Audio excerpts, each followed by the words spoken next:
Hey guys, the purpose of this video is to take you through your Yaystack dashboard when you're using our Shopify app. What you'll see here in terms of navigation, starting at the top, you've got from and to dates. So by making selections to these dates and then clicking on change report, it's going to modify the actual data that is displayed down below. We've got some initial graphs here. We're going to be adding graphical capabilities to our dashboard as we progress here, but we've got a starting point of a percent clicked, percent shared, and percent redeemed, with our Yaystack orange being the metric that is being measured here. So percent clicked in this case is 100%, percent shared 20%, percent redeemed 67%.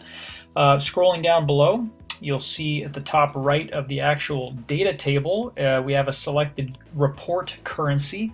That defaults to whatever your business's profile currency is. But in the case, let's say you're a European firm and your default currency is euros, but you're going to be going and reviewing progress and you want to talk about something in terms of British pounds or whatever currency, then you'd be able to just simply click this and select your currency and everything would be automatically updated. We have down here summary table of information that starts off with everything, all offers between the from and to dates that you have selected above.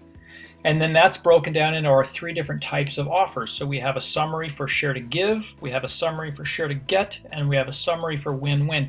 In this case, during this time period, for this example data, we only had two offers during this time period, and both of them fell under the share to get offer. So they're going to summarize up here into the summary table.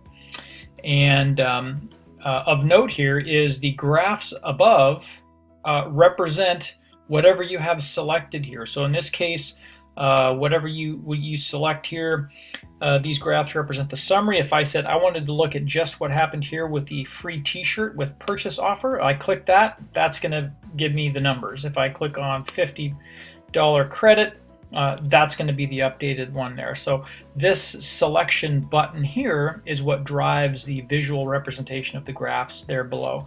The other thing to note here is that we've restricted the amount of data here that's viewable so that it fits in the screen. If you want to see everything, there's more metrics here available. You simply click on show all, and what it's going to do is it's going to widen. You're going to have several more metrics here that you can look at. If you want to narrow that back up again, you can click on hide and you're all set.